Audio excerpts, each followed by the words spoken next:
The great hall of the Galactic Council fell silent. 47 species sat in their designated seats, their various forms casting strange shadows under the blue lights. Some had scales, others had fur, and a few glowed softly in the darkness.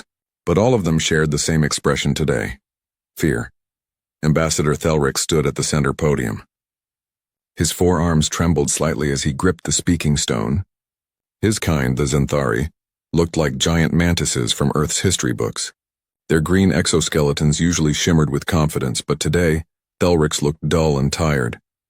"We are losing," he said simply. His translator made the words sound flat and emotionless, but everyone could hear the desperation behind them. "The Vrex Collective has destroyed the Kepler Gate defense fleet. 80% casualties. They are coming for our core worlds now." Murmurs spread through the hall like wildfire. Some delegates clicked their mandibles in distress. Others released chemical signals of fear that the air filters struggled to clean. The Vrex Collective had been unstoppable for 3 years. They consumed everything in their path. Entire civilizations had vanished, their worlds turned into lifeless husks. Chancellor Morvax, leader of the council, raised his 6-fingered hand for silence. The old Calthian's skin had faded from bright purple to a worried gray. He had led the council for 30 cycles, but nothing in his long life had prepared him for this. "What options remain?" Morvax asked, though his tone suggested he already knew the answer. "None that we have not already tried," replied General Corseth, head of the council military. The reptilian commander's scales were scarred from 100 battles. "We have thrown everything at them. Our best weapons barely scratch their shields. Our fastest ships cannot match their speed. Every battle is a massacre." Thelric straightened his posture. He knew what he had to say next would cause an uproar. He had debated this moment for weeks, losing sleep cycles over it, but time had run out. "There is one option we have not tried," Thelric said carefully. "One species we have not asked for help." The hall erupted. Delegates shouted over each other. Some banged their appendages on their desks. Chancellor Morvax had to call for order 3 times before the noise settled. "You cannot be serious," hissed Ambassador Velktar of the Sylph Dominion. The snake-like being's eyes glowed red with anger. "The humans? Those barbaric primitives who rejected our generous offer of membership? Who sealed themselves behind their star system like frightened children?" "Barbaric, yes," Thelric agreed calmly. "Primitive? I am not so sure anymore." He pulled up a holographic display.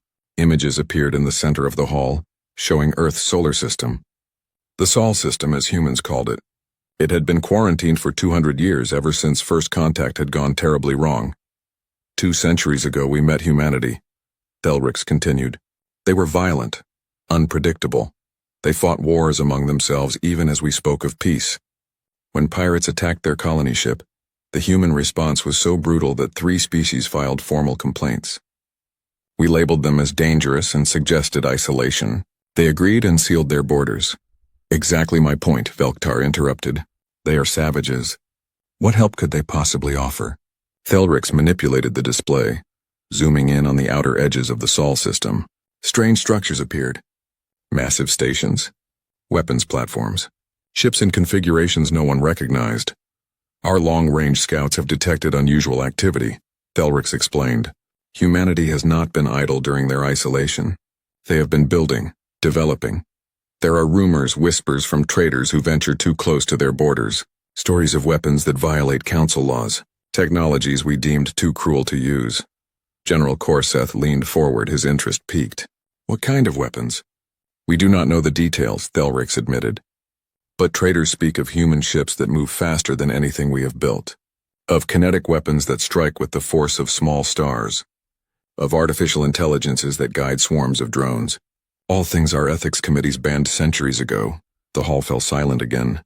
This time it was a different kind of silence. Not fear of the Vrex, but uncertainty about humanity. Chancellor Morvax spoke slowly.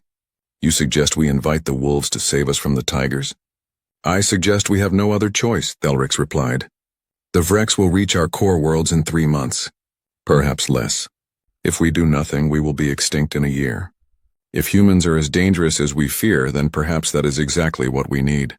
The debate lasted for hours. Some delegates argued passionately against involving humanity. Others reluctantly agreed that desperate times called for desperate measures.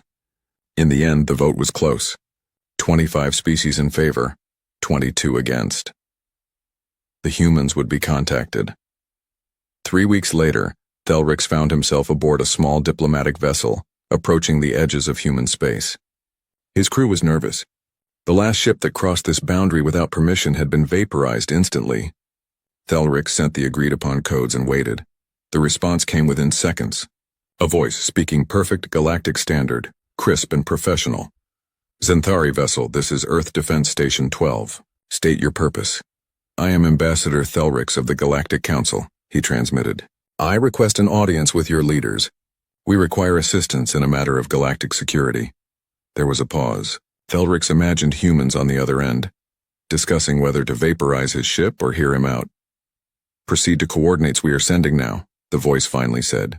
Deviate from the flight path and automated defenses will engage. We will send an escort. The escort arrived within minutes. 3 human ships, each no larger than a standard fighter craft, but they moved with unnatural precision. Their hulls were dark, almost invisible against space except for their running lights. As they guided Thelrix's ship deeper into the Sol system, he saw more of humanity's defenses. Weapon platforms orbited every major planet. Massive railguns pointed outward, their barrels wider than his entire ship. Missile batteries capable of launching thousands of projectiles. And everywhere patrol ships moving in complex patterns, their formations suggesting military precision beyond anything the Council employed. They took him to a space station orbiting Mars. It was enormous, easily the size of a small moon. The station's architecture was purely functional, with none of the artistic flourishes most species preferred. Everything about it screamed efficiency and purpose. Thelrix was escorted through corridors filled with humans in military uniforms. They all stopped to stare at him. Some looked curious, others hostile. One young human touched his weapon nervously as Thelrix passed. The ambassador felt very small and very alone. Finally, he was brought to a conference room. A single human woman waited for him. She wore a crisp black uniform with silver insignia. Her hair was pulled back severely and her blue eyes studied him with cold calculation. She stood when he entered. Ambassador Thelrix, she said, her translator rendering her words in Zenthari. I am Admiral Sarah Kowalski, commander of Earth Defense Fleet. Please sit. Thelrix settled into a chair designed for various alien anatomies. Admiral Kowalski sat across from him, her hands folded on the table. 200 years, she said quietly. That is how long it has been since the Galactic Council told us to stay away. How long since you abandoned the Aurora colony to raiders and told us it was not your problem? How long since you called us barbaric and suggested we remain in our corner of space? Thelrix's mandibles clicked nervously.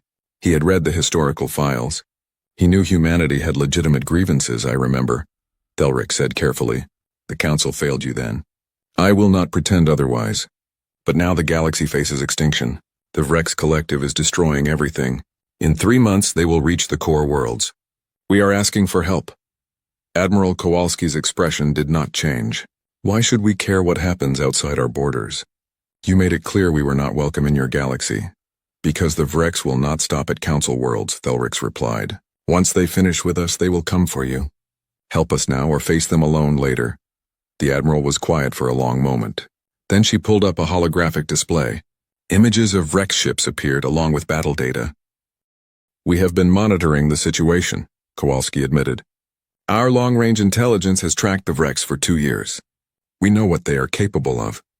We also know that your fleets are being slaughtered. She manipulated the display showing different ship designs and weapon systems. Your problem is simple, she continued. You fight like you are playing a game with rules, honor, ethics, measured responses. The Vrex do not care about rules. They care about winning, and so do we. Thelrix felt a chill run down his spine. Are you saying you will help us? I am saying we will consider it, Kowalski replied. But there will be conditions. If we fight our way. No council committees second-guessing our tactics. No ethics reviews. No restrictions. You give us operational freedom, or we stay home. The council will agree to any terms, Thelrix said quickly. Perhaps too quickly, but desperation left no room for pride. Admiral Kowalski nodded slowly. Then humanity will help. We will send our expeditionary fleet to your staging area. 50 ships, Thelrix's heart sank. 50. Admiral, the Vrex bring thousands of ships to each battle. The Council's remaining forces number only a few hundred vessels. 50 ships will make no difference. For the first time, Admiral Kowalski smiled. It was not a warm smile. Ambassador, you asked for our help because your fleets number in the thousands and are still losing. Perhaps numbers are not what matter. Perhaps 50 of our ships will be enough. Perhaps they will be more than enough. 2 weeks later, Thelric stood in the command center of the Council's primary staging ground.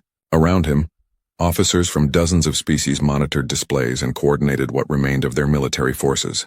Everyone was waiting for the human fleet to arrive. When the jump signatures appeared, the room fell silent.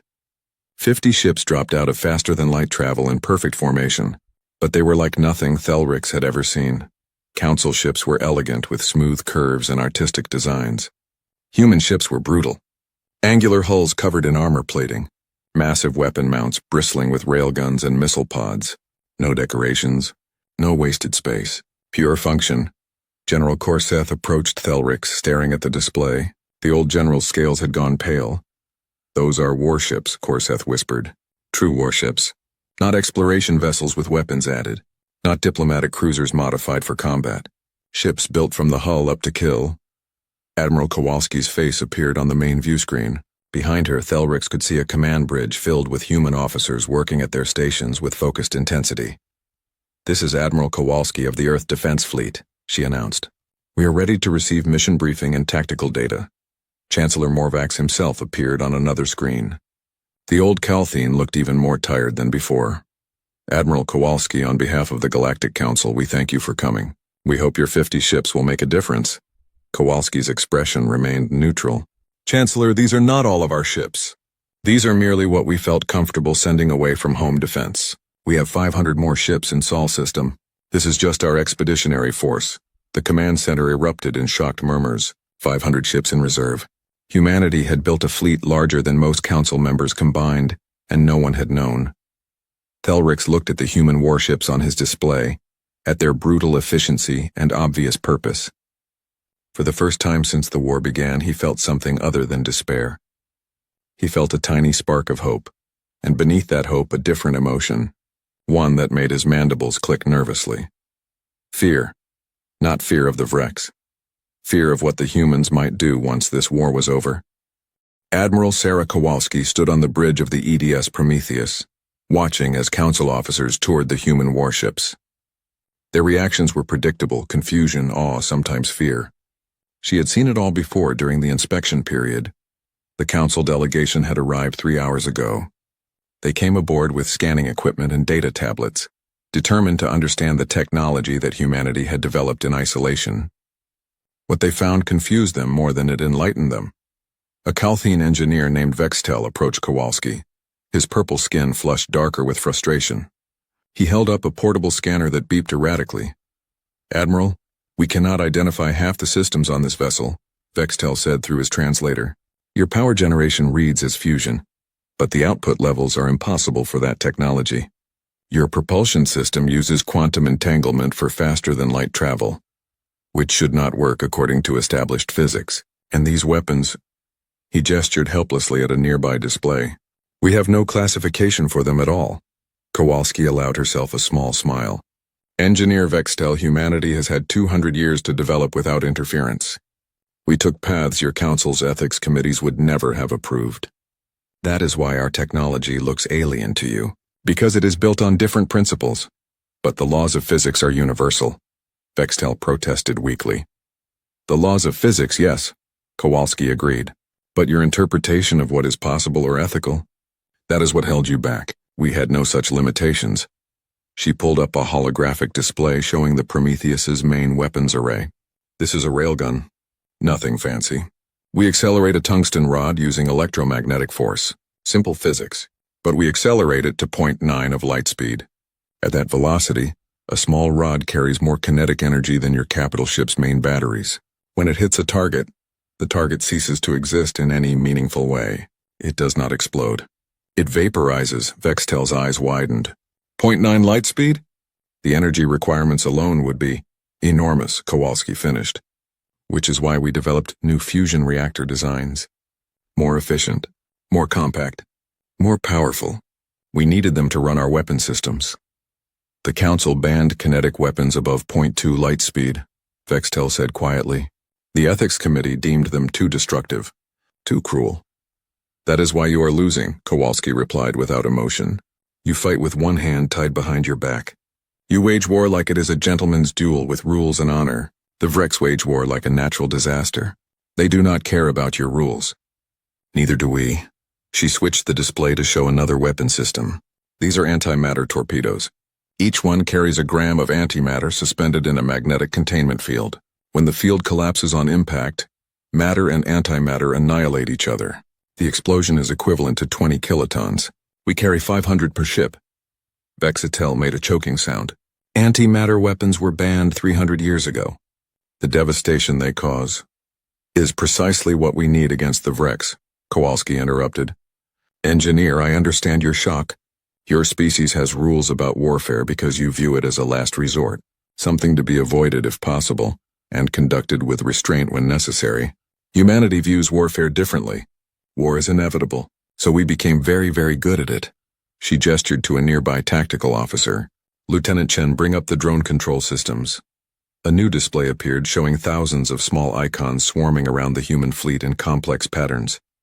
Each icon represented a combat drone controlled by artificial intelligence. AI-controlled weapons, Vextel breathed. Those were the first things banned by the Council. Machines making kill decisions without organic oversight? The moral implications are irrelevant when facing extinction, Kowalski said flatly. Each of our capital ships carries 3,000 autonomous combat drones. They coordinate with each other, share targeting data, adapt to enemy tactics in real time, and make decisions faster than any organic crew could. In combat, they deploy as a swarm that overwhelms enemy point defenses through sheer numbers and coordination.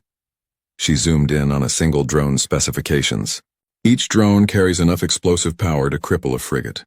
They are designed to kamikaze into high-value targets. We lose thousands in every major battle. That is acceptable because we can manufacture them quickly and they do not require crew. Vexatel was silent for a long moment, staring at the displays. Finally, he spoke in a quiet voice. You built an automated war machine. Yes, Kowalski confirmed. We built it to fight other humans. We fought brutal proxy wars across the Sol system for 50 years. Mars against Earth, the Belt against the inner planets, Europa's colonies against Titans. We killed millions of each other. We developed these weapons to kill our own kind. And then we realized how stupid that was and unified. But we kept the weapons. We kept building. Because we knew that someday, someone out there might threaten us, and we would be ready. A voice interrupted from across the bridge. Admiral, Ambassador Thelrix is requesting to speak with you. Kowalski nodded. Put him through. Thelrix's insectoid face appeared on the main screen. Even through the alien features, Kowalski could read his nervous energy. Admiral Kowalski, I have just received word from Council Intelligence. The Vrex are amassing a major fleet near the Proxima Secundus system. They are preparing to attack within 48 hours. The world has 7 billion inhabitants. We are evacuating as many as we can, but most will not escape in time. Kowalski's expression hardened. What forces does the Council have in that sector? 200 ships, Thelrix replied. Everything we could spare. But intelligence estimates the Vrex fleet at 3,000 vessels. It will be a slaughter. We are asking for your help. Our help? Kowalski repeated. Ambassador, we have barely integrated with your command structure.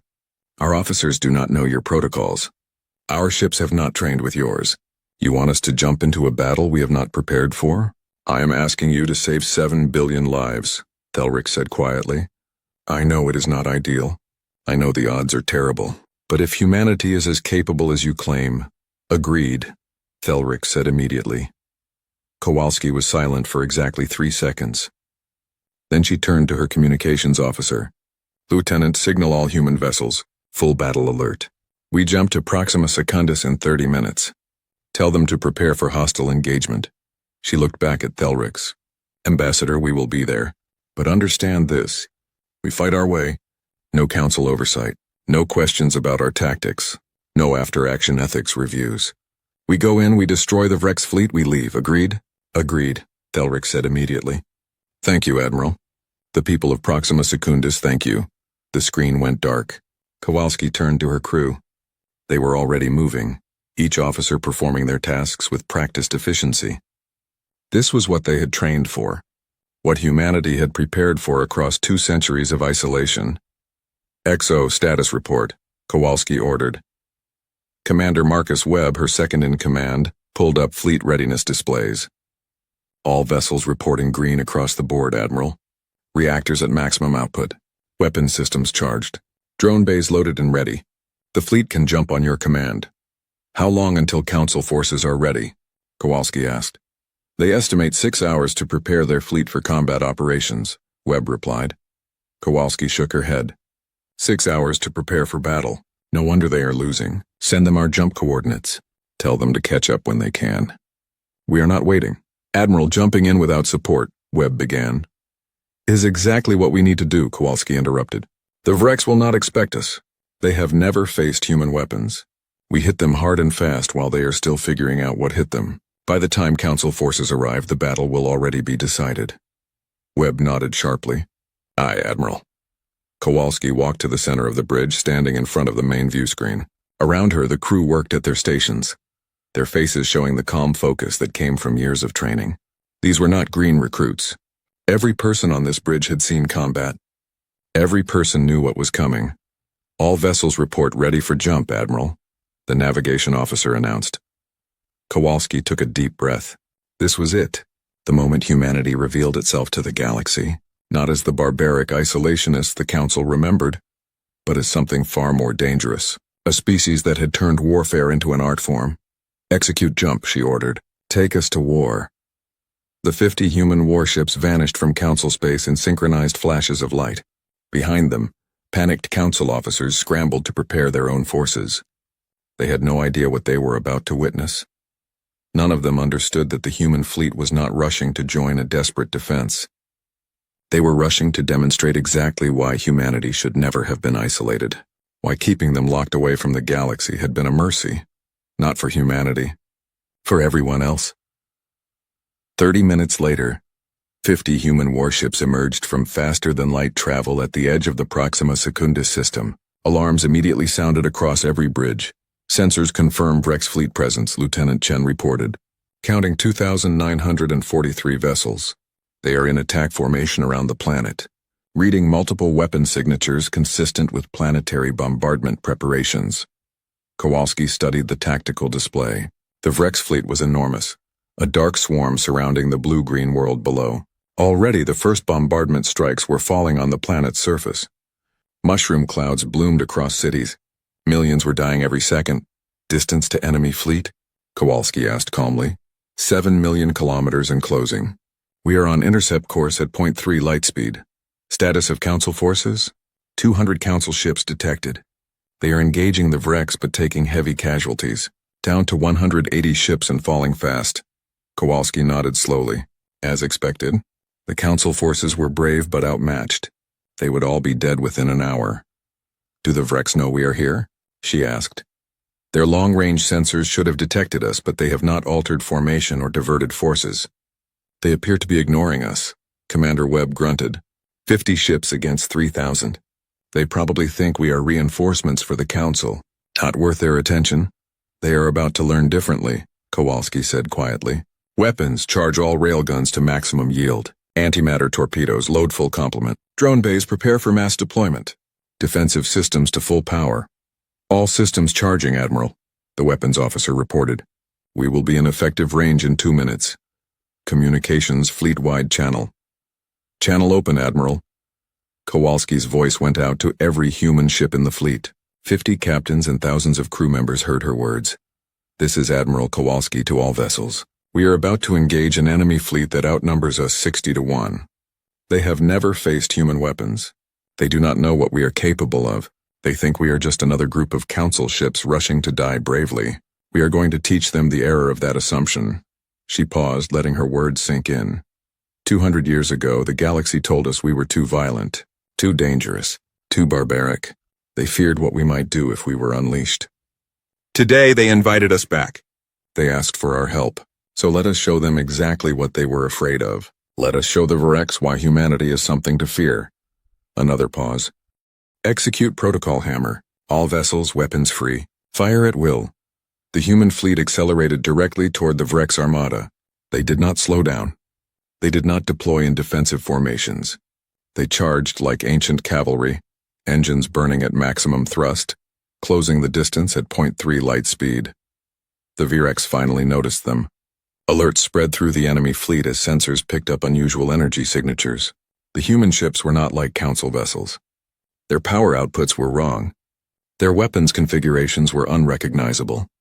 Their approach was suicidal. Fleet Commander Vormak of the Vrex Collective watched the human ship's approach on his tactical display. His species had evolved from pack hunters on a harsh world. They understood violence in a primal way. They had conquered 67 civilizations through sheer brutality and overwhelming force. Nothing frightened them, until today. Something about these new ships made Vormak's combat instincts scream warnings. They moved wrong, accelerated wrong. Their formations suggested purpose and calculation that felt familiar in a disturbing way. Like looking into a mirror and seeing something predatory staring back. Destroy them, Vormak ordered. All forward batteries target those ships.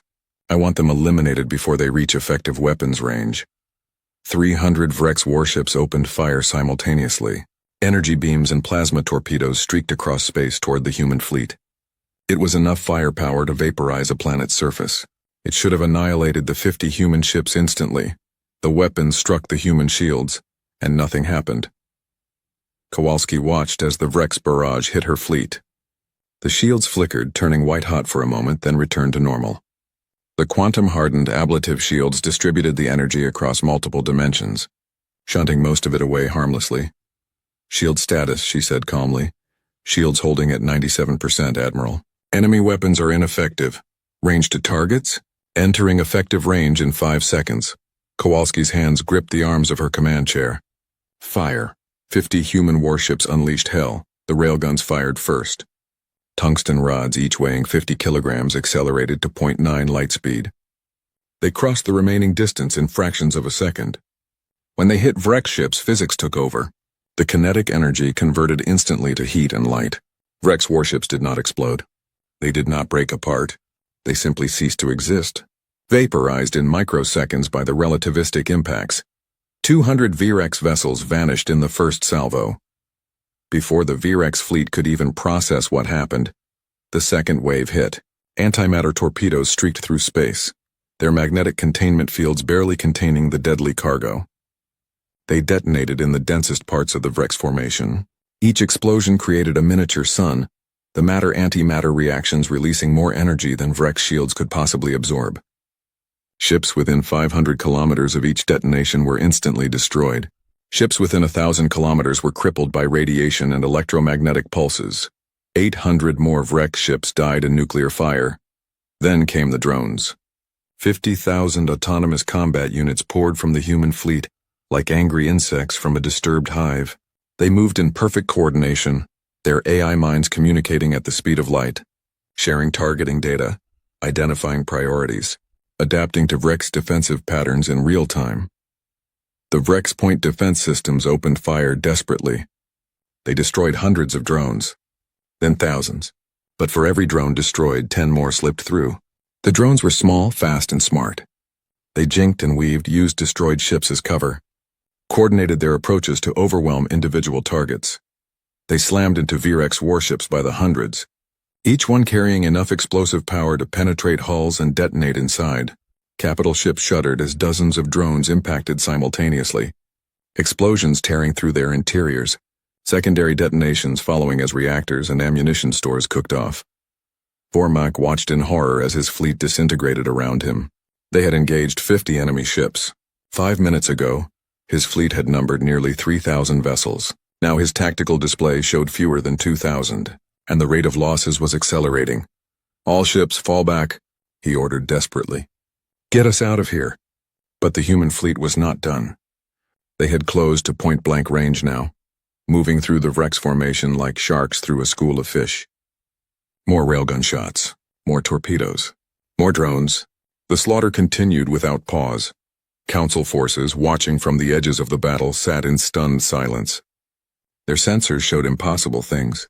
Human ships moving at speeds that should tear them apart. Weapons hitting with force that violated energy conservation laws.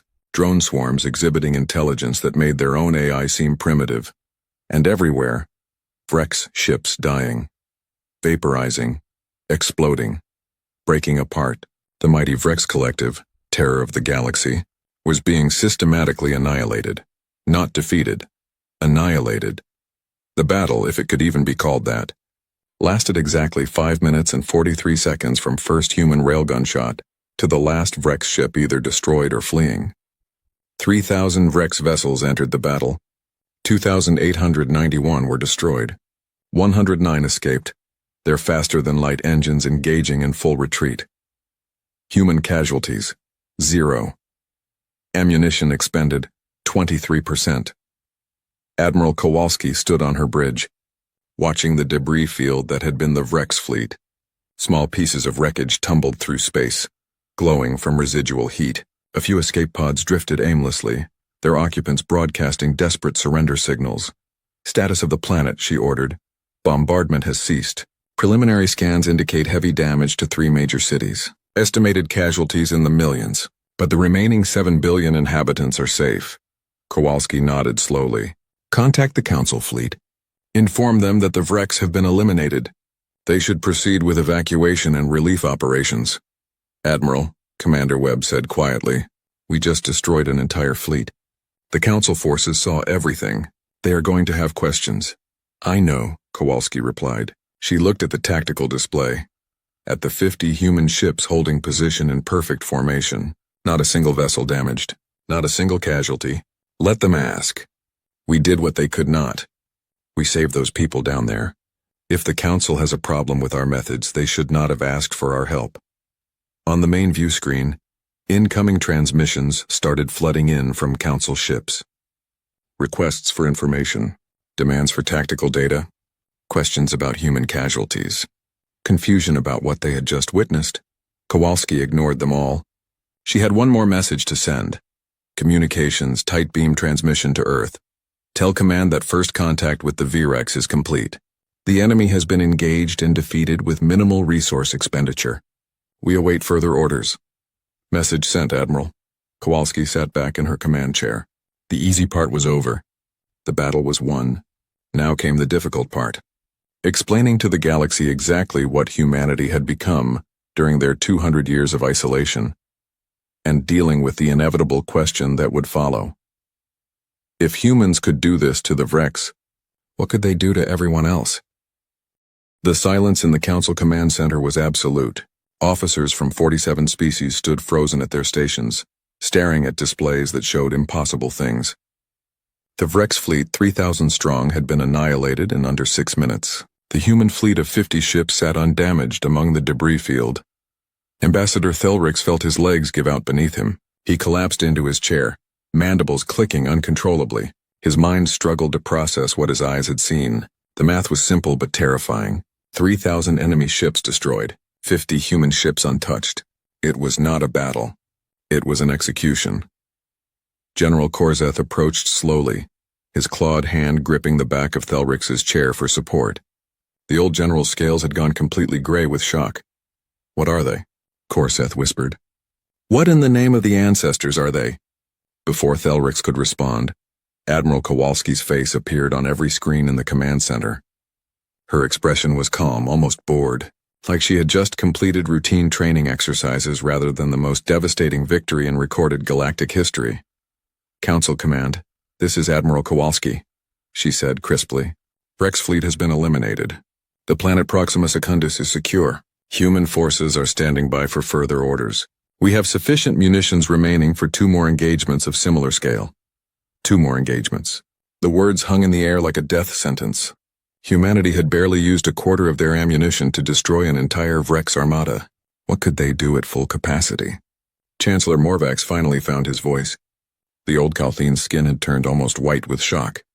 Admiral Kowalski, we thank you for your assistance. The people of Proxima Secundus owe you an enormous debt. But we must ask, what happened here? How did you achieve such a decisive victory? Kowalski's expression did not change. We engaged the enemy using standard human combat doctrine. Our weapons performed as designed. The Vrex fleet was destroyed. Is there something unclear about those facts, Chancellor? Admiral, Morvax said carefully, you destroyed 3,000 warships in less than 6 minutes. Your entire fleet suffered 0 casualties. This is unprecedented in the history of galactic warfare. We need to understand how this is possible. With respect, Chancellor, you need to understand that this is what war looks like when it is conducted properly, Kowalski replied. The Vreks were using outdated tactics and inferior weapons. We exploited those weaknesses. That is all. Thelrix leaned forward, his voice shaking. Admiral, your railguns achieved velocities we thought impossible. Your shields absorbed damage that should have vaporized your ships. Your autonomous drones displayed coordination beyond anything we have seen. This is not simply superior tactics. You possess technology centuries beyond anything in Council space. 200 years beyond, Kowalski corrected.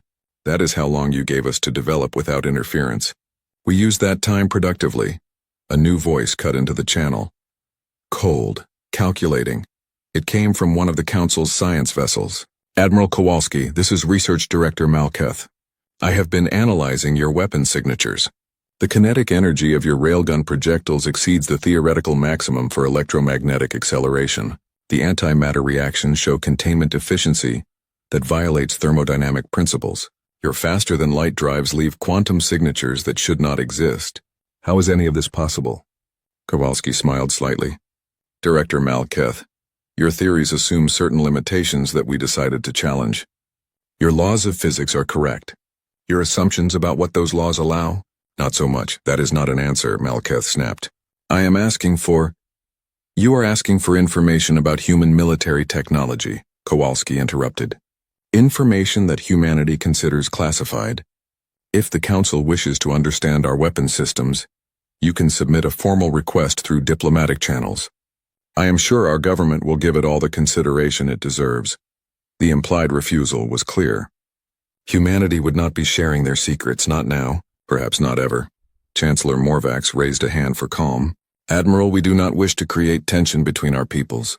You have proven your capabilities beyond any doubt. The Galactic Council is grateful for your assistance. We are simply trying to understand our new allies. Understood, Chancellor, Kowalski replied. But the Council should also understand something important. We came here because you asked for help. We destroyed the Virex because it needed to be done. But we are not your military. We are not your weapons. We are an independent power offering temporary assistance. Do not mistake our cooperation for subordination. The command center fell silent again. Every species present understood the message. Humanity was not asking to join the Galactic Council. They were not seeking approval or integration. They were stating a simple fact. We are here. We are powerful. Deal with it. Thelrix made a decision. Someone had to bridge this gap before it became unbridgeable. Admiral Kowalski, may I come aboard your vessel? I would like to discuss the next steps in this campaign. Face to face, if you will permit it. Kowalski considered for a moment. Permission granted, Ambassador. Transmitting docking coordinates now. Come alone. 20 minutes later, Thelrix found himself back aboard the EDS Prometheus. The human crew eyed him with expressions ranging from curious to hostile. He could not blame them. 200 years of isolation, caused partly by the Council's treatment of humanity. That kind of resentment did not fade easily. Admiral Kowalski met him in the same conference room as before. This time Commander Webb stood behind her. The XO's expression was carefully neutral, but Thelrix sensed the protective stance. These humans were loyal to each other. That much was clear. Ambassador Thelrix, Kowalski said, gesturing to a seat. You wanted to discuss next steps. What did you have in mind? Thelrix settled into the chair, trying to project calm despite his internal turmoil. Admiral, what happened today will change everything. The entire galaxy just watched humanity destroy the most feared military force in known space. Within hours, every major power will be analyzing that battle. Within days, they will be asking questions. Within weeks, they will be making decisions about how to respond to humanity's existence. Let them, Kowalski replied. Humanity is not seeking their approval. I understand that, Thelrix said carefully. But you must understand the position this puts the Council in. For 3 years, we have been losing a war of extinction. We begged humanity for help because we were desperate, and now in a single battle, you have proven that you could have ended this war at any time. You could have saved billions of lives, but you chose not to, because we isolated you 2 centuries ago. Kowalski's expression hardened. We chose not to intervene because it was not our war. The Vreks were your problem. You only made them our problem when you came asking for help. If you are looking for an apology for our delayed response, you will not get one. I am not looking for an apology, Thelric said quickly. I am trying to help you understand how the Council will react. There are species on the Council who will see today as proof that humanity should never have been isolated, that we made a terrible mistake 200 years ago. But there are others who will see today as proof that humanity is too dangerous to exist, that you are a threat that must be contained before you turn on us. Commander Webb leaned forward, his voice hard. Is that a threat, Ambassador? No, Thelric said firmly. It is a warning. I am trying to help you navigate the politics that are about to explode across Council space.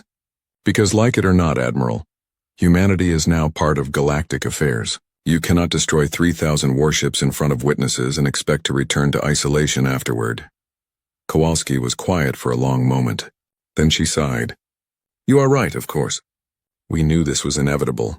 Earth Command hoped we could finish this war quickly and quietly, but that ship has sailed. So tell me, Ambassador, what do you suggest? Transparency, Thelric replied immediately. Not about your technology. I understand that must remain classified. But about your intentions. The galaxy needs to understand that humanity is not seeking conquest, that you came to help, not to conquer.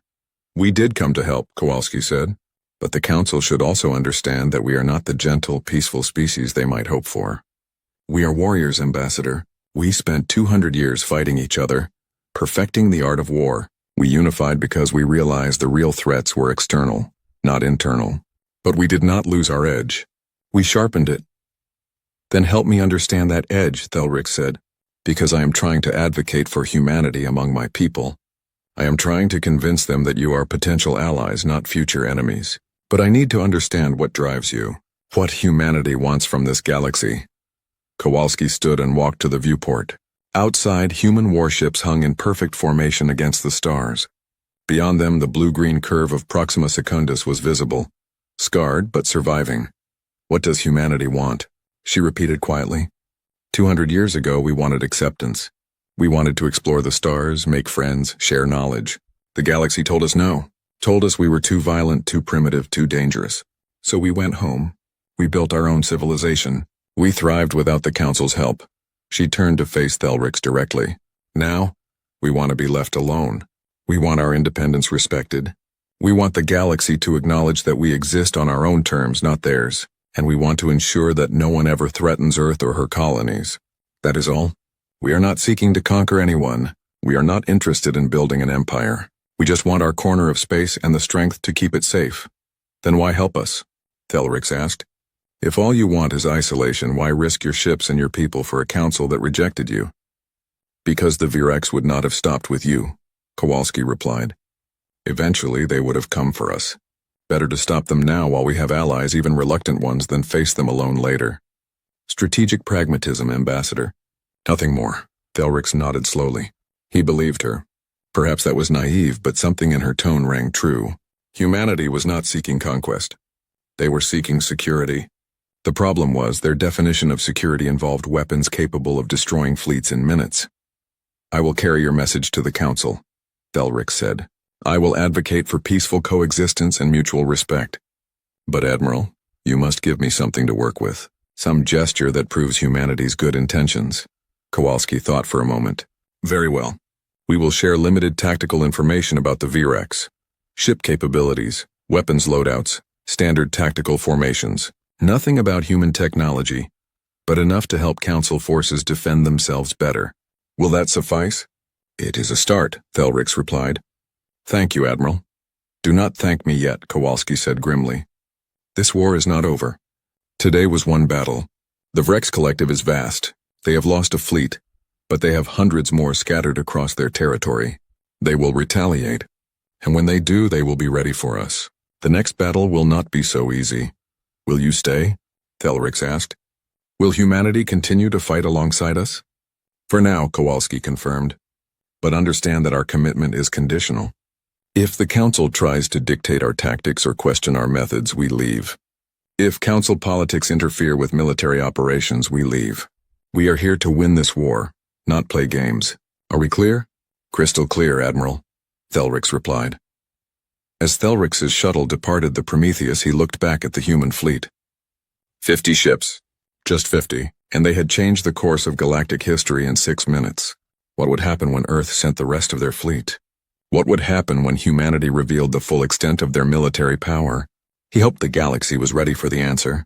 Because ready or not, humanity had arrived, and the universe would never be the same. Across the galaxy, in the heart of Rex territory, Fleet Commander Vormak knelt before the Supreme Collective. His flagship had barely escaped the battle at Proxima Secundus. Of the 3,000 ships under his command, only 109 survived. It was the worst defeat in Vrex history. "You failed," the Supreme Collective said. Its voice echoed through the chamber, cold and emotionless.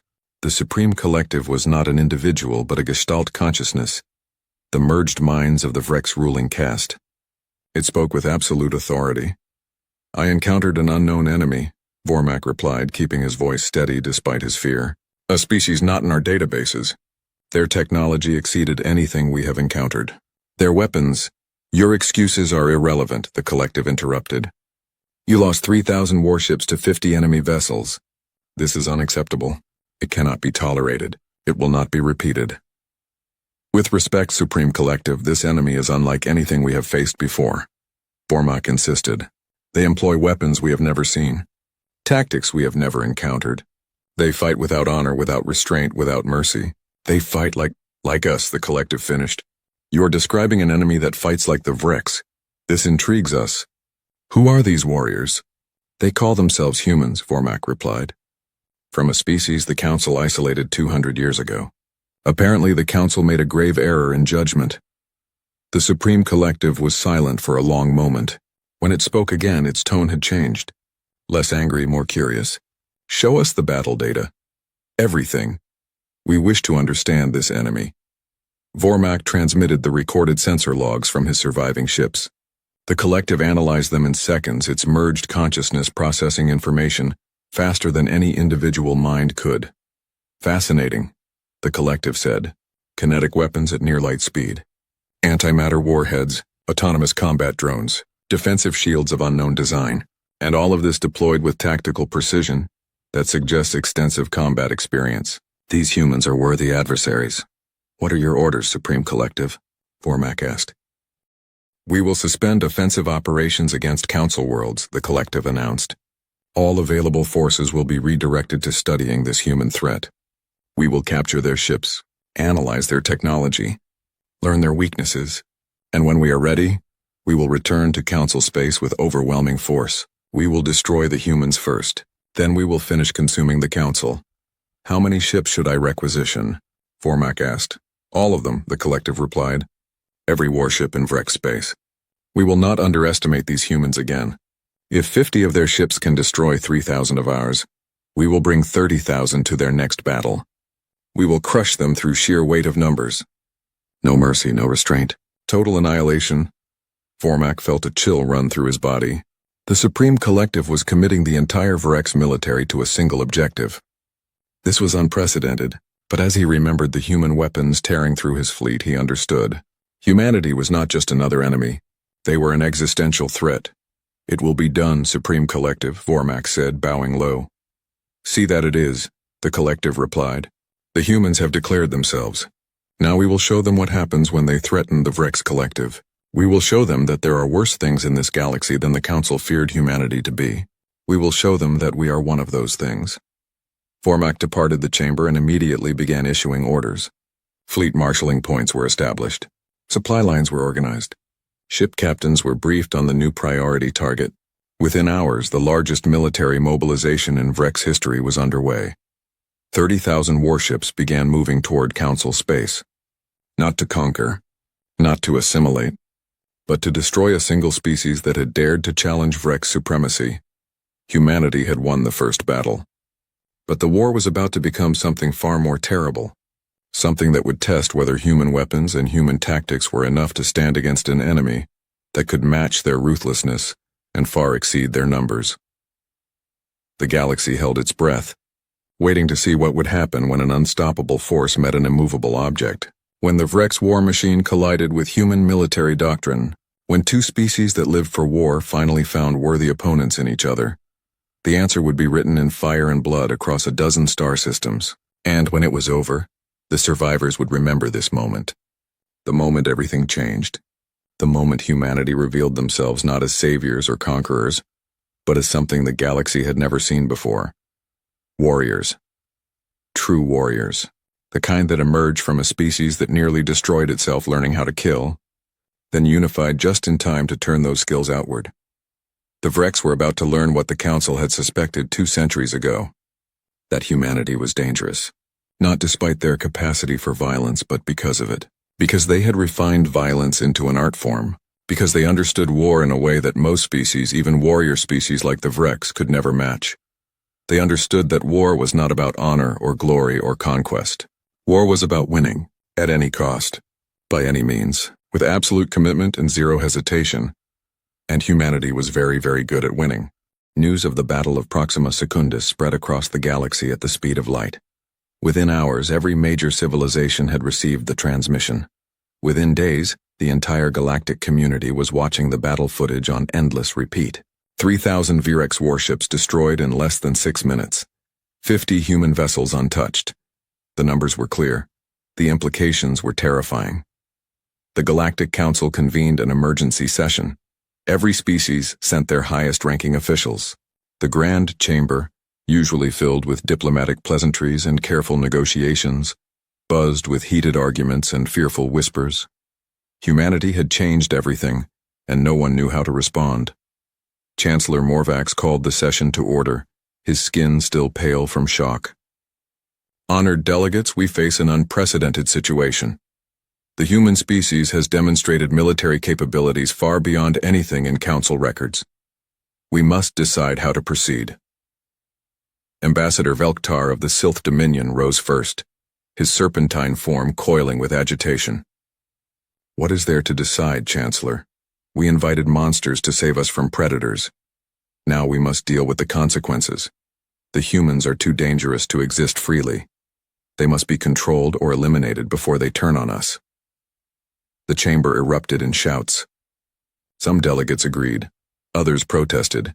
The noise reached deafening levels before Morvax restored order. Ambassador Velktar, humanity just saved 7 billion lives on Proxima Secundus, countered Representative Daxtal of the Hanari Collective. The bird-like delegates' feathers ruffled with indignation. They came when we asked. They fought when we needed them. They asked for nothing in return. How does this make them monsters?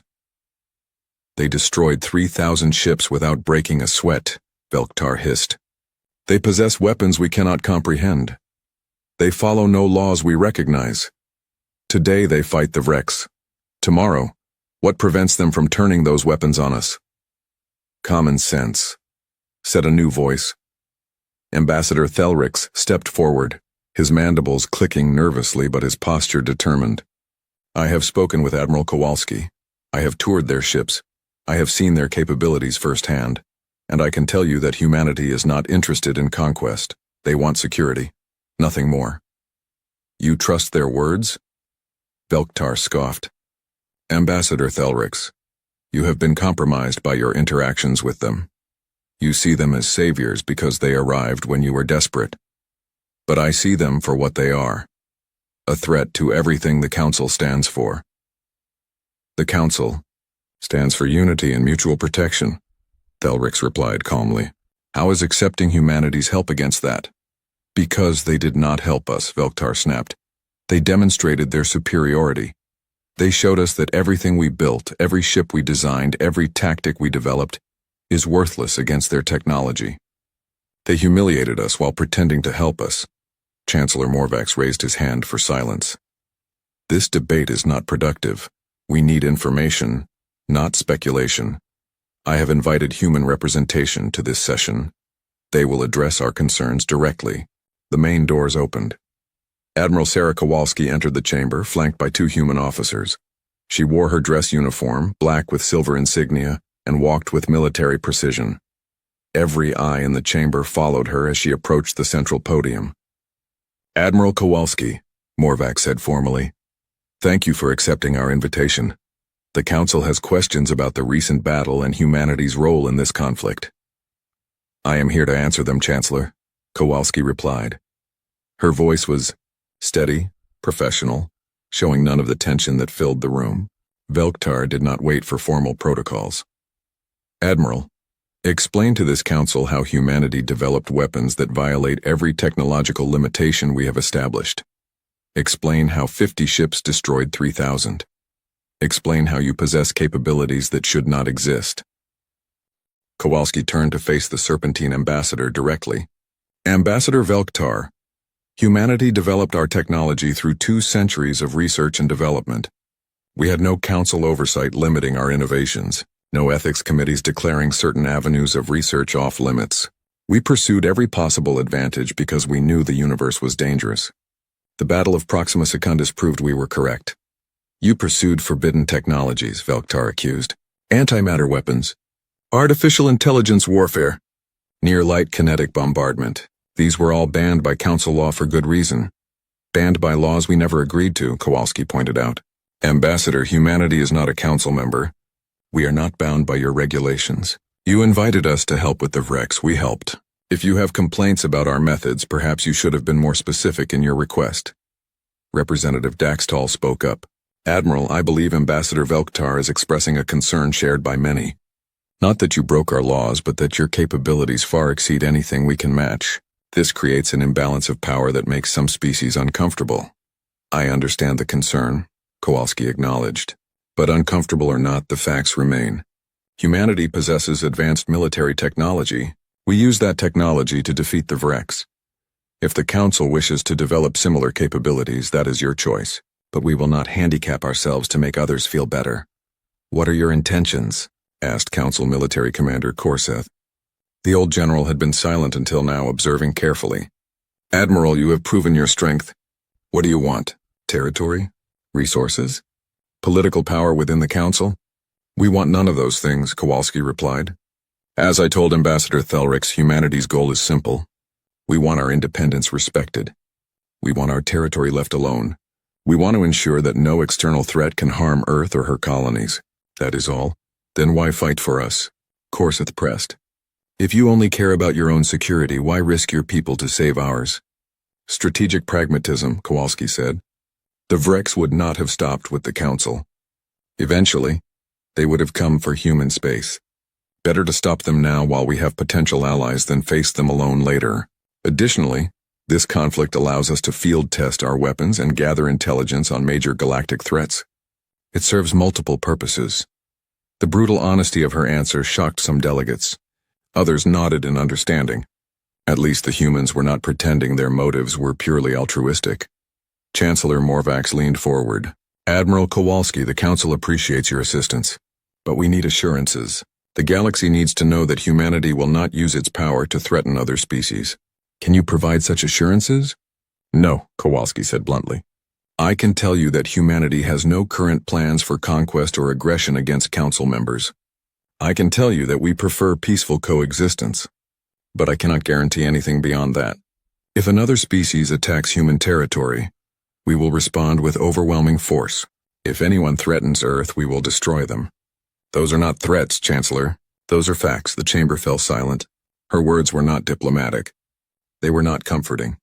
But they had the ring of absolute truth. Then what prevents the next war? Velktar demanded. What stops humanity from deciding that Council space would make nice colonies? What stops you from deciding that other species are threats that need eliminating? The same thing that stops any war, Kowalski replied. Mutual deterrence, cost-benefit analysis, common sense. Ambassador, we could conquer Council space if we wanted to. Our military superiority makes that clear. But why would we? We have everything we need in Sol system. We have no interest in governing alien populations or managing interstellar empires. War is expensive. Peace is profitable. We choose peace until someone forces us to choose war. Pretty words, Velktar muttered. But words are cheap. Then let me offer something more concrete, Kowalski said. Humanity is willing to enter into a mutual defense pact with the Galactic Council. We will commit to defending Council space from external threats. In return, the Council recognizes human sovereignty over Sol system and our colony worlds. We establish formal diplomatic relations. We share limited technological information that helps the Council defend itself without giving away classified military secrets. This creates a framework for peaceful coexistence based on mutual benefit. Thelrix's mandibles clicked excitedly. This was more than he had hoped for. A formal alliance between humanity and the Council would stabilize the entire region and give both sides reason to maintain peace. But Velktar was not convinced. And if the Council refuses this offer? What then? Kowalski's expression hardened. Then humanity finishes helping you defeat the Vrex, returns to Sol system and seals our borders. You will never see us again unless you come looking for trouble. We are offering partnership. If you refuse, we offer isolation. Those are the only two options. Chancellor Morvac stood, his aged body moving with surprising energy. The Council will need time to debate this proposal. But personally, Admiral, I support the idea of formal alliance. We have fought the Vrex for 3 years. We have lost millions. Humanity ended a major engagement in 6 minutes. That is the kind of ally we need. There is one more thing the Council should know, Kowalski said quietly. Our intelligence indicates that the Vrex are marshalling their entire military for a massive counterattack. They are not giving up. They are preparing to come at us with everything they have. Tens of thousands of ships. Perhaps more. They will not make the mistake of underestimating us again. The chamber erupted in panic. Delegates shouted questions. Some called for immediate evacuation of core worlds. Others demanded military mobilization. The fear that had been briefly pushed aside by the victory at Proxima Secundus came flooding back. How long do we have? Korseth demanded. Unknown, Kowalski replied. Weeks at minimum. Months at maximum. The Vrex are mobilizing forces from across their territory. When they come, it will be with overwhelming numbers. This will be the decisive battle of the war. Can you win? Morvac asked simply. All the politics, all the debates, all the fears came down to that single question. Admiral Kowalski, when the Vrex come with their full might, can humanity stand against them? Kowalski met his gaze steadily. I do not know, Chancellor. At Proxima Secundus we had technological superiority and the element of surprise. In the next battle, the Vrex will be prepared. They will bring numbers that even our weapons cannot easily overcome. We will fight. We will make them pay for every meter of space, but I cannot guarantee victory. Her honesty was refreshing even as it was terrifying. She was not boasting about human invincibility. She was stating military reality. They were good, perhaps the best, but they were not gods. Then we fight together, Korseth said firmly. The old general rose to his feet, his scarred scales gleaming. If the Vrex are coming with everything, then the Council commits everything as well. Every ship, every weapon, every warrior. We combine our forces with humanity's. We make our stand together or fall together. Murmurs of agreement spread through the chamber. Whatever fears the delegates had about humanity, they feared the Vrex more. And if there was a chance that combining forces could win, they would take it. Chancellor Morvac looked around the chamber, gauging the mood. Is there a second to General Korseth's proposal? I second, Thelric said immediately. All in favor of full military alliance with humanity for the duration of the Vrex conflict? Hands, claws, tentacles, and various other appendages rose throughout the chamber. The vote was nearly unanimous. Only Velktar and a handful of others abstained. Then it is decided, Morvac announced. The Galactic Council formally allies with humanity. Admiral Kowalski, you will have full access to Council military resources and intelligence. In return, we ask for your continued support against the Vrex threat. Agreed, Kowalski said. I will coordinate with General Korseth to integrate our forces. We have a lot of work to do and not much time to do it. As the session ended and delegates filed out, Thelric approached Kowalski. You were honest with them. You did not promise easy victory or minimize the danger. I appreciate that. Lying would not help anyone, Kowalski replied. The Vrex are coming. The next battle will be hell. But at least now we face it together. Admiral, may I ask you something personal? Thelric said. Go ahead. You spoke about humanity's wars. About fighting each other for 50 years. About millions dying. Does that haunt you? The cost of becoming so good at war? Kowalski was quiet for a moment. Every day, Ambassador. Every day I remember the battles of the Belt Wars, the Mars Rebellion, the Europa incident. I remember friends who died fighting other humans over resources and ideology and stupid pride. Yes, it haunts me. But it also taught us something important. That war between civilized species is the worst kind of waste. That we need to direct our capacity for violence outward, against real threats, not inward against each other. That lesson cost millions of lives. I will not let those deaths be meaningless. You carry a heavy burden, Thelrix observed. So do you, Kowalski replied. You convinced your people to trust humans, to ally with monsters, as Velktar called us. That took courage. I convinced them because I believe you meant what you said, that humanity wants peace. We do, Kowalski confirmed. But Ambassador, understand something. We want peace because we know the cost of war, not because we fear it. There is a difference. And in the coming battle, the Vrex will learn that difference the hard way. Across the galaxy, in Vrex territory, Fleet Commander Vormak stood aboard his new flagship, watching as thousands of warships gathered. This was just one of 30 assembly points. At each one, 1,000 ships prepared for war. The largest military force the Vrex had ever assembled. All for one purpose, destroying humanity. The Supreme Collective's voice echoed through his mind. Status report. Assembly is proceeding as planned, Supreme Collective, Vormak reported. 28,000 warships have reached their marshalling points. Another 5,000 are en route. We will be ready to launch the offensive within 3 weeks. The humans will not expect such numbers, the Collective said with satisfaction. They defeated 3,000 ships through technological surprise. But technology means nothing when buried under sufficient mass. We will overwhelm them. 30,000 ships against their 50. Even their weapons cannot kill fast enough. What of the Council forces? Vormak asked. Intelligence suggests they are combining their fleet with the humans. Irrelevant, the Collective replied. The Council's weapons are ineffective against our shields. Only the humans pose a real threat. Once they are eliminated, the Council will fall within weeks. We will assimilate everything. Their worlds. Their resources. Their populations. All will serve the Vrex. Vormak felt the familiar anticipation of battle. This time would be different. This time they would not underestimate the enemy. This time they would bring overwhelming force. And this time, the humans would learn that there were some enemies that even advanced technology could not defeat. The countdown had begun. 3 weeks until the largest space battle in galactic history. 3 weeks until humanity's weapons faced a test beyond anything they had encountered. 3 weeks until the galaxy learned whether 50 human ships and their Council allies could stand against 30,000 Vrex warships bent on total annihilation. The stakes could not be higher. If humanity won, they would secure their place among the stars and cement the alliance with the Council. If they lost, the Vrex would consume everything. Earth would fall. The Council would collapse. An entire section of the galaxy would go dark. There would be no middle ground. No negotiated settlement. No honorable retreat. Just war, pure and absolute. Survival or extinction. That was all that remained. And on both sides, warriors prepared for battle, knowing that the outcome would echo through history for generations to come. 23 days after the Battle of Proxima Secundus, the largest fleet ever assembled in galactic history gathered at the Kepler Gate.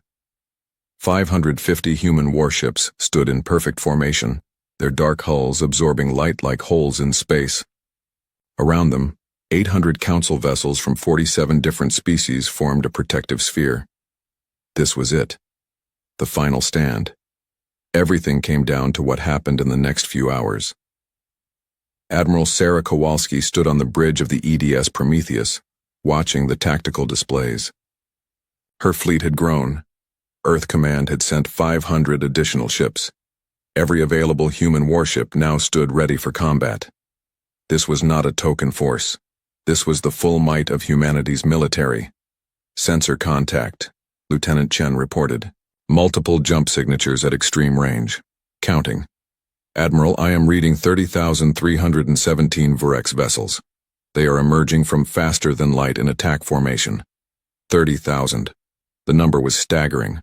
Even prepared for it, Kowalski felt a cold weight settle in her stomach. The Vrex had brought everything. Every ship, every weapon, every warrior. They were not here to fight a battle. They were here to wage total war. Status of Council forces? Kowalski asked calmly. All 800 ships reporting ready, Admiral, Commander Webb replied. General Corseth confirms his forces are prepared for combat operations under human tactical command. That had been the key negotiation. The Council agreed to place their entire fleet under human command for this battle. It went against centuries of tradition and pride, but desperation made compromises necessary. General Korseth had supported the decision, recognizing that unified command was essential for survival. Communications, fleet-wide channel, Kowalski ordered. Channel open, Admiral. Kowalski's voice went out to 1,300 ships. Human and alien crews alike heard her words. This is Admiral Kowalski to all vessels. The Vreks have brought 30,000 warships to this battle. They outnumber us roughly 23 to 1. They come here seeking revenge for their defeat at Proxima Secundus. They come here to destroy humanity and eliminate the Council. They come here believing that superior numbers will overcome our technological advantage. She paused, letting the weight of those numbers sink in. They are partially correct. Numbers matter in warfare, mass matters, and they have overwhelming mass on their side. But they are also wrong. They do not understand what they are facing. They see humans as just another species with advanced weapons. They see the Council as the same defeated force they have been crushing for years. They do not understand that we are different now, that we fight together, that we have adapted and learned and prepared for exactly this moment. Another pause. 200 years ago, humanity was told we were too dangerous for civilized space. Today we prove that assessment was correct. We are dangerous, not to our allies, but to our enemies. We are the most dangerous thing in this galaxy. Today, we show the Vreks what it means to face humanity and her allies. Today we show them that some species should never be provoked. Today we write a message in fire and blood that will echo across the stars for 1,000 years. You do not threaten Earth. You do not threaten the Council. You do not threaten any of our worlds. Because if you do, we will come for you, all of us. And we will not stop until the threat is eliminated. Final pause. All ships, weapons free. Execute Battle Plan Omega. For Earth, for the Council, for survival. The combined fleet surged forward. Unlike at Proxima Secundus, they did not charge recklessly. They moved in careful formation, human ships in the vanguard, Council vessels providing support and coverage. They had planned this battle for 3 weeks. Every ship knew its role. Every captain understood the strategy. This was not improvisation. This was calculated warfare conducted by experienced commanders against a desperate enemy. The Vreks fleet advanced to meet them.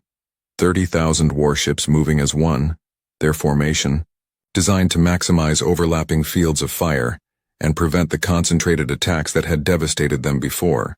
They had learned from Proxima Secundus. They would not cluster. They would not present easy targets. They would use their numbers to surround and overwhelm. Enemy fleet splitting into 3 prongs, Chen reported. They are attempting to envelop us from multiple vectors. Anticipated, Kowalski replied. Execute counter-move Alpha. Human squadrons 1 through 10 engage the central prong. Squadrons 11 through 30 hold position and prepare to intercept flanking forces. Council fleet, focus on defensive screening and anti-missile operations. Orders flashed across 1,300 ships. The fleet shifted formation smoothly, adapting to Vreks movements with practiced precision. 3 weeks of integrated training showed in the coordination. Human and Council forces moved as a single organism, responding to threats before they fully materialized. The Vreks opened fire at maximum range. 30,000 ships unleashing plasma torpedoes and energy beams in a wave that lit up space like a second sun. The combined firepower was beyond calculation. Enough to vaporize planets, enough to boil oceans, enough to kill gods. The human shields held, but barely. The quantum-hardened ablative shielding that had shrugged off Vreks weapons at Proxima Secundus now flickered and strained under the massed barrage. Warning alerts sounded across multiple bridges. Shield generators overheated. Power conduits strained. The sheer mass of incoming fire was too much for even human technology to completely dismiss. Shields down to 60%, Admiral, Webb reported. We cannot sustain this level of bombardment for long.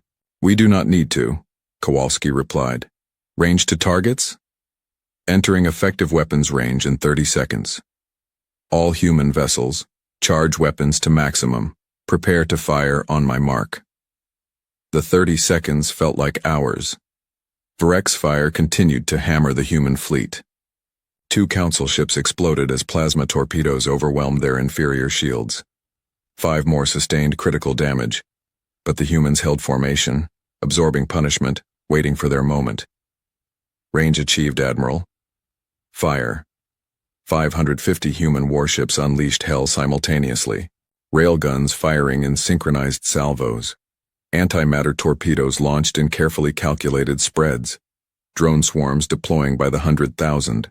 The amount of destructive energy released in that single moment exceeded the total output of many stars. The wreck's central prong simply ceased to exist. 8,000 warships caught in the cone of fire vaporized, crippled, or went spinning out of control with catastrophic damage. The humans had concentrated their fire rather than spreading it. They chose to annihilate one section of the Vrek's fleet completely, rather than damage all of it partially.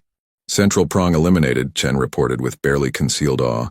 Enemy forces on flanks are adjusting formation. They are pulling back to regroup. Do not let them, Kowalski ordered. All squadrons pursue and engage. Keep them off balance. Do not give them time to coordinate a response. The human fleet split into multiple task forces, each one moving independently but in coordination with the others. This was the advantage of extensive training and AI-assisted tactical coordination. They could maintain unified strategy while allowing individual commanders tactical flexibility. Fleet Commander Vormak watched his tactical display with growing horror. 8,000 ships gone just like that. The humans had done it again. Their weapons were simply too powerful. His numbers advantage was meaningless if they could kill thousands of his ships in seconds. All forces fall back to secondary positions, he ordered. We need to establish a defensive perimeter and force them to come to us. But the humans did not let him.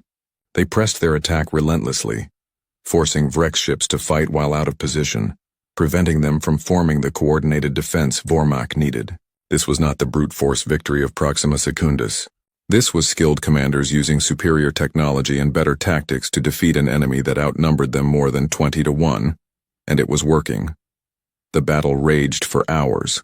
Human ships darted through Vrek's formations like sharks, their weapons tearing apart everything they touched.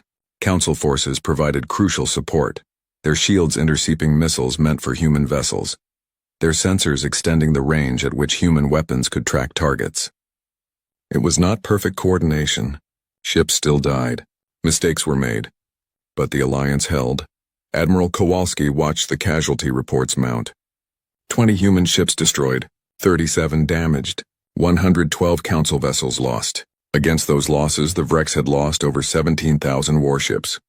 The numbers favored the alliance, but the cost was staggering. Every destroyed ship represented thousands of dead crew members. Every human casualty was someone who had trained and fought and trusted her command. Admiral, the Vreks are breaking formation, Webb reported. They are falling back across all sectors. It looks like a general retreat. Confirm it, Kowalski ordered. Make sure this is not a tactical withdrawal. Chen checked his displays. Confirmed. They are activating faster than light drives. The Vreks fleet is retreating from the system. A cheer went up across multiple bridges. Human and council crews celebrated together. They had done it. They had faced 30,000 Vreks warships and won. The impossible victory was theirs. But Kowalski did not celebrate. She studied the tactical display, watching the remaining Vreks ships flee. 13,000 had escaped. 13,000 warships still existed. The Vreks were not destroyed. They were defeated, yes, bloodied, but not eliminated. Status report, she ordered. 20 human ships destroyed, 37 damaged but repairable, Webb replied. Council forces report 112 vessels destroyed, 240 damaged. We sustained approximately 15% casualties. The Vreks lost over half their fleet. Will they come back? Someone asked. Kowalski was quiet for a moment. Eventually, maybe. But not soon. We broke their main force. It will take years for them to rebuild. Maybe decades. And by then, we will be even stronger. She opened a channel to the fleet. All ships, excellent work today. You fought with courage and skill. The victory is yours. Well done. Another cheer echoed through the fleet. This time, Kowalski allowed herself a small smile. They had earned this moment. They had faced overwhelming odds and prevailed. That was worth celebrating. Ambassador Thelrix appeared on her view screen, his mandibles clicking with obvious joy. Admiral, on behalf of the Galactic Council, I thank you. You saved us. You saved all of us. We saved each other, Ambassador, Kowalski replied. Your ships fought bravely. Your people died alongside ours. This victory belongs to the Alliance, not just humanity. The Council will not forget what happened here, Thelric said seriously. We came into this war divided and desperate. We emerged united and victorious. That is the gift humanity gave us. Not just military aid, but the example of what we could be when we worked together. Ambassador, I have a request, Kowalski said. Anything, Admiral. Formally invite humanity to join the Galactic Council. Full membership. Equal voting rights. Mutual defense pact. The works. It is time we stopped being outsiders looking in. It is time we became part of this galaxy properly. Thelric's mandibles clicked rapidly with surprise and pleasure. Admiral, I will personally sponsor that proposal. After today, I doubt anyone will vote against it. Welcome home, humanity. Welcome home. As the fleet began organizing rescue operations and damage assessment, Kowalski looked out at the stars. 200 years ago, humanity had been rejected, cast out, told they were too dangerous. Today, they had proven that assessment both right and wrong. They were dangerous. Incredibly dangerous. But they were dangerous to the right people. To threats. To enemies. To those who would harm the innocent. And now, finally, they were coming home. Not as conquerors. Not as saviors. But as equals. As partners. As members of a galaxy that was learning that sometimes you needed dangerous allies to face dangerous threats. Her grandmother had been on the Aurora colony when it was abandoned. Kowalski had grown up hearing stories of how the Council turned its back on humanity when they needed help. That betrayal had shaped human policy for 2 centuries. But now she thought perhaps they could move past it. Perhaps the wounds could heal. Commander Webb, she said quietly. Yes, Admiral. Send a message to Earth. Tell them the war's over. Tell them we won. Tell them we are coming home. And tell them we are not alone anymore. Webb smiled. Aye, Admiral. It will be my pleasure. Across the galaxy, news of the battle spread even faster than before. 30,000 Virex warships defeated. The Alliance victorious. Humanity proven. The Council saved. Within days, the entire galactic community knew what had happened. Within weeks, the political landscape changed completely. Species that had been neutral suddenly wanted human technology. Civilizations that had been skeptical now sought alliances. The Vrex, humbled and defeated, retreated to their core worlds and went silent. For the first time in living memory, the galaxy was at peace. The Galactic Council formally invited humanity to join as full members. The vote was unanimous. Even Ambassador Velktar voted in favor, recognizing that opposing humanity now would be both pointless and dangerous. Earth accepted the invitation, and for the first time in 200 years, humans walked the halls of the Council as equals rather than petitioners. Admiral Kowalski was offered multiple promotions and honors. She declined most of them. She did accept one, a joint commission as both Earth Defense Fleet Admiral and Council Military Advisor. Someone had to make sure the Alliance held. Someone had to ensure that humans and aliens continued working together. She would be that bridge. Years later, historians would look back at the Battle of Kepler Gate as the turning point, the moment when humanity rejoined galactic civilization, the moment when the Council learned that unity made them stronger, the moment when the Vrex learned that there were species they could not defeat. But for those who fought there, who bled there, who lost friends there, it would always be something simpler. The day they proved that working together even the impossible could be achieved. The day humanity stopped being the scary outsiders and became trusted allies. The day the galaxy learned that sometimes the most dangerous species can also be the most valuable friends. Admiral Sarah Kowalski stood in her quarters aboard the Prometheus, looking at a photo of her grandmother. The woman who had survived the Aurora colony abandonment. The woman who had instilled in young Sarah a healthy distrust of aliens and a burning determination to ensure Earth would never be vulnerable again. We did it, Babcia, Kowalski whispered in Polish. We made them respect us. We made them see us as equals, and we did it without becoming the monsters they feared. I hope that makes you proud. Outside her window, human and alien ships worked side by side, repairing damage, tending wounded, sharing supplies. The barriers were not gone. Trust was still fragile, but it was a start. A real start. And sometimes, Kowalski thought, that is all you can ask for. A chance to prove yourself. A chance to build something better. A chance to turn former enemies